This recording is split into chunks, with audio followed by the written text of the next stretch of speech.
இன்னைக்கு நம்ம சேனல்ல பார்க்க போறது கம்பு மாவு வச்சு சூப்பரான ஒரு ஹெல்த்தியான அடை ரெசிபி பார்க்கலாம். ரொம்ப டேஸ்டியா இருக்கும். இது வந்து டிஃபனாகவும் நீங்க எடுத்துக்கலாம், ஸ்நாக்ஸாகவும் நீங்க எடுத்துக்கலாம். ரொம்ப ஹெல்த்தியான இந்த டிஃபன் ரெசிபி எப்படி செய்யறதுன்னு பார்க்கலாம். ஒருவேளை உங்ககிட்ட இன்ஸ்டன்டான கம்பு மாவு இல்லை அப்படின்னா நீங்க கம்பை ஊற வச்சு அரைச்சி இது போல ரொட்டி நீங்க தயார் பண்ணிக்கலாம். இந்த ரொட்டிக்கும் அதை தொட்டு சாப்பிட்றதுக்கு ஒரு வெங்காய சட்னி ரெடி பண்ணியிருக்கிறோம். ரொம்ப சூப்பராக இருக்கும், ரெண்டுக்குமே காம்பினேஷன். கண்டிப்பாக இந்த ரெசிபியை வீட்டில் ட்ரை பண்ணி பாருங்கள். முக்கியமாக சின்ன பசங்களுக்கெல்லாம் இந்த சத்தான ரெசிபியை செஞ்சு கொடுங்க. பெரியவங்க கூட இதை எடுத்துக்கலாம். டயட்டில் உள்ளவங்க, வெயிட் லாஸ் பண்ணுறவங்களாம் கட்டாயமாக இந்த ரெசிபியை ட்ரை பண்ணி பாருங்கள். இப்போ வாங்க எப்படி செய்யறதுன்னு பார்க்கலாம். ஒரு மிக்சிங் பவுல் எடுத்துக்கோங்க. அதில் மெசரிங் கப்பால் ஒரு கப் வந்து நான் கம்பு மாவு எடுத்திருக்கேன். அதே கப்பால் அரை கப் வந்து ரவை எடுத்திருக்கேன். ஒருவேளை ரவை இல்லைன்னா ரவைக்கு பதிலாக நீங்கள் அரிசி மாவு இருந்தால் கூட சேர்த்துக்கோங்க. அப்படி இல்லைன்னா கோதுமை மாவு கூட சேர்த்துக்கலாம். இப்போ தண்ணி சேர்த்துக்கலாம். தண்ணி வந்து 1.5 கப் வரைக்கும் சேர்த்துக்கோங்க, கரெக்டாக இருக்கும். இப்போ இதை வந்து கட்டி இல்லாமல் நல்லா கரைச்சி விட்டுக்கோங்க. உங்களுக்கு ஈஸியாக இருக்கும்னு நினச்சிங்கன்னா ஒரு விஸ்கை வச்சு நீங்கள் மிக்ஸ் பண்ணி விட்டுக்கோங்க.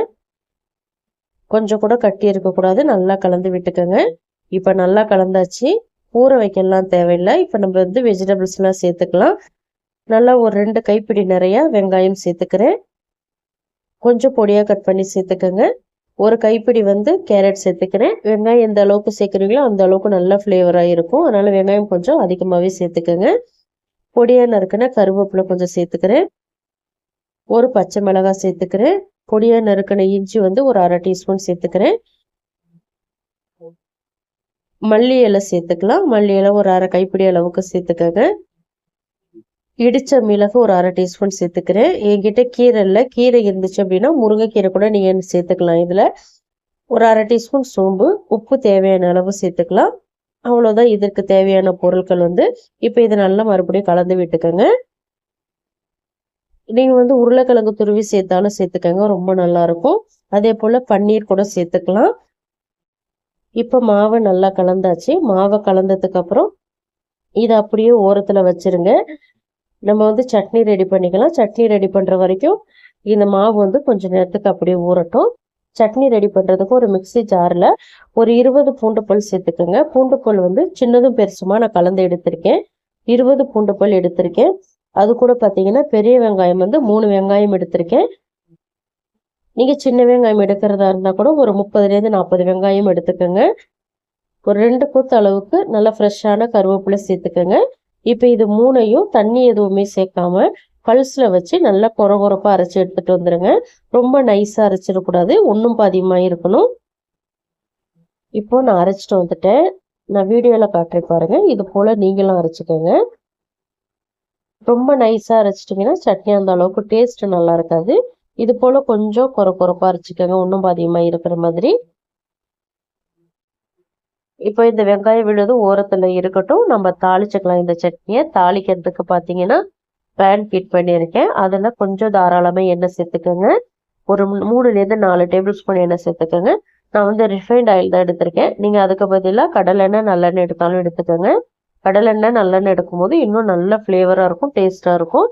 இப்போ எண்ணெய் சேர்த்ததுக்கப்புறம் 1 டீஸ்பூன் கடுகு சேர்த்து பொரிய விடுங்க. கடுகு பொரிச்சதும் ஒரு பிஞ்ச் அளவுக்கு பெருங்காயத்தூள் சேர்த்துக்கோங்க. அதே போல் காரத்துக்கு தகுந்த மாதிரி மிளகாய்த்தூள் சேர்த்துக்கோங்க. மிளகாய்த்தூள் சேர்த்ததுக்கு அப்புறம் நம்ம அரைச்சி வச்சுருந்தா இந்த வெங்காய விழுதை இதில் சேர்த்துக்கலாம். மிளகாய்த்தூள் வந்து கருகிடாமல் பார்த்துக்கோங்க. கருகிடுச்சு அப்படின்னா சட்னி வந்து கசப்பாயிடும். இப்போ இந்த வெங்காயத்தை சேர்த்ததுக்கு அப்புறம் தண்ணியெல்லாம் எதுவுமே சேர்க்கக்கூடாது. நல்லா இதை வந்து அந்த எண்ணெயிலேயே வதக்கி விடுங்க. நம்ம சேர்த்துருந்த வெங்காயம் பூண்டு வந்து அந்த ஈரத்தன்மையெல்லாம் போய் நல்லா வதங்கி சுருண்டு வரும். அது வரைக்கும் நல்லா லோ ஃப்ளேமில் வச்சுட்டு மூடி சேர்த்துட்டு குக் பண்ணுங்க. ஒரு 10லேருந்து 15 நிமிஷம் ஆகும் இது குக் ஆகிறதுக்கு. மீடியம் அல்லது லோ ஃப்ளேமில் மாற்றி மாற்றி வச்சு நல்லா குக் பண்ணிக்கோங்க. மூடி சேர்த்துட்டு குக் பண்ணுனா கொஞ்சம் ஈஸியாக வதங்கிடும். அதனால் மூடி சேர்த்துட்டே குக் பண்ணுங்க. இப்போ நம்ம உப்பு சேர்த்துக்கலாம். உப்பு தேவையான அளவு சேர்த்துக்கோங்க. சேர்த்துட்டு மறுபடியும் இதை நல்லா கலந்து விட்டுக்கோங்க. புளி வந்து இப்போ சேர்க்கக்கூடாது, புளி கடைசியாக சேர்த்துக்கலாம். இப்போ இந்த வெங்காயத்தை மட்டும் நல்லா பச்சை வாசனை போக வதக்கணும். எந்த அளவுக்கு பச்சை வாசனை போக வதங்குறீங்களோ அந்த அளவுக்கு டேஸ்ட் நல்லா இருக்கும். இந்த சட்னி பார்த்தீங்கன்னா இட்லி, தோசை, ரைஸ் இது கூடலாம் வச்சு சாப்பிடலாம், ரொம்ப நல்லா இருக்கும். இப்போ இது மூடி சேர்த்து குக் பண்ணிக்கலாம். இப்போ பார்த்தீங்கன்னா நான் ஒரு 15 நிமிஷத்துக்கு குக் பண்ணியிருந்தேன். எந்த அளவுக்கு கலர் மாதிரி நல்லா சுருண்டு வந்திருக்கு பாருங்க. தண்ணி எல்லாமே நல்லா ட்ரை ஆயிடுச்சு. இப்போ மறுபடியும் இதை ஒரு தடவை நல்லா கலந்து விட்டுக்கலாம். கலந்து விட்டதுக்கு அப்புறம் புளி தண்ணி வந்து ஒரு 2 ஸ்பூன் சேர்த்துக்கிறேன். சேர்த்துட்டு மறுபடியும் இதை நல்லா கலந்து விட்டுக்கோங்க. உங்ககிட்ட புளி சேர்க்க விருப்பம்னா ஃபைனலா வந்து கொஞ்சமா ஒரு லெமன் ஜூஸ் சேர்த்துட்டு நீங்க கலந்து விட்டு இறக்கிக்கலாம். லெமன் ஜூஸ் சேர்த்ததுக்கு அப்புறம் குக் பண்ண தேவையில்ல. இப்ப கொஞ்சமா வெல்லம் சேர்த்துக்கிறேன். வெல்லம் சேர்த்துட்டு மறுபடியும் ஒரு 2 நிமிஷத்துக்கு இதை நல்லா வதக்கி விடுங்க. வதக்கும் போது அந்த எண்ணெயெல்லாம் இன்னும் நல்லா பிரிஞ்சு வரும். இப்ப பாத்தீங்கன்னா 2 நிமிஷம் நான் வதக்கிட்டேன். எந்த அளவுக்கு கலர் மாறி இருக்கு பாருங்க. நல்லா இன்னும் சுருண்டு வந்திருக்கு. அந்த எண்ணெயெல்லாம் நல்லா பிரிஞ்சு வந்திருக்கு. இந்த ஸ்டேஜ்ல நீங்க ஸ்டவ் ஆஃப் பண்ணிட்டு இதை வந்து வெளியில எடுத்துக்கலாம். ரொம்ப டேஸ்டா இருக்கும். அதுவும் ரைஸ் கூட இதை பிசைஞ்சு சாப்பிடும்போது அவ்வளோ சூப்பரா இருக்கும். ரைஸ் கூட வச்சு சாப்பிட்டீங்கன்னா அப்பளம் மட்டுமே போதும். சைட் டிஷ் அவ்வளோ அருமையா இருக்கும். எவ்வளோ சாப்பிட்றீங்கன்னே தெரியாது. டேஸ்ட் அல்டிமேட்டா இருக்கும். கண்டிப்பா இந்த வெங்காய தொக்கை ட்ரை பண்ணி பாருங்க.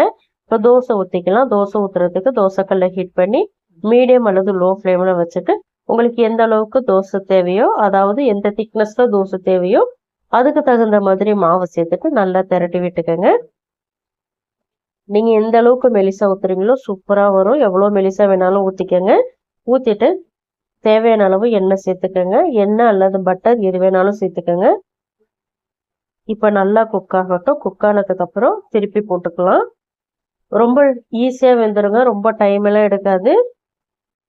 ஒரு தோசை வேகறதுக்கு 1.5 நிமிஷத்துல இருந்து 2 நிமிஷம் வரைக்கும் ஆகும். ஆனா மீடியம் ஃப்ளேம்ல தான் வச்சு குக் பண்ணணும். ஹை ஃப்ளேம்ல வச்சீங்கன்னா கருகிடும், உள்ளாரெல்லாம் வேகாது. இப்போ 2 சைடுமே நல்லா குக் ஆயிடுச்சு. வெளியில எடுத்துக்கலாம். சூப்பரா இருக்கும். நல்ல வாசமா இருக்கும். இந்த தோசை பயங்கர டேஸ்டா இருக்கும். கண்டிப்பா ட்ரை பண்ணி பாருங்க. வளர்ற பசங்களுக்கெல்லாம் இது போல ஹெல்த்தியான டிஃபன் செஞ்சு கொடுங்க. இது போல ரெசிபி எல்லாம் செஞ்சு கொடுக்கும் போதுதான் உங்களுக்கு இதோட டேஸ்ட் எல்லாம் தெரியும். இது போல வித்தியாசமா செஞ்சு கொடுங்க. கம்பு பயன்படுத்தி நான் ஏற்கனவே ரெசிபிஸ் எல்லாம் நிறைய போட்டிருக்கேன். டிஃப்ரெண்டான ரெசிபிஸ் நான் வந்து எண்ட் ஸ்கிரீன்ல வந்து வீடியோ வந்து கொடுக்குறேன். நீங்க கிளிக் பண்ணி பாருங்க. உங்களுக்கு ரொம்ப யூஸ்ஃபுல்லா இருக்கும். எல்லாமே டிஃப்ரெண்டான ரெசிபிஸா இருக்கும். கண்டிப்பா ட்ரை பண்ணி பாருங்க.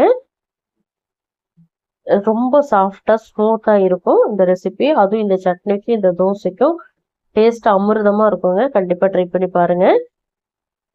இதே போல ஏகப்பட்ட ரெசிபிஸ் வந்து நான் அப்லோட் பண்ணியிருக்கேன். டிஃபன் காம்போ ரெசிபிஸ் டிஸ்கிரிப்ஷன் பாக்ஸ்ல லிங்க் தரேன். மறக்காம போய் செக் பண்ணி பாருங்க.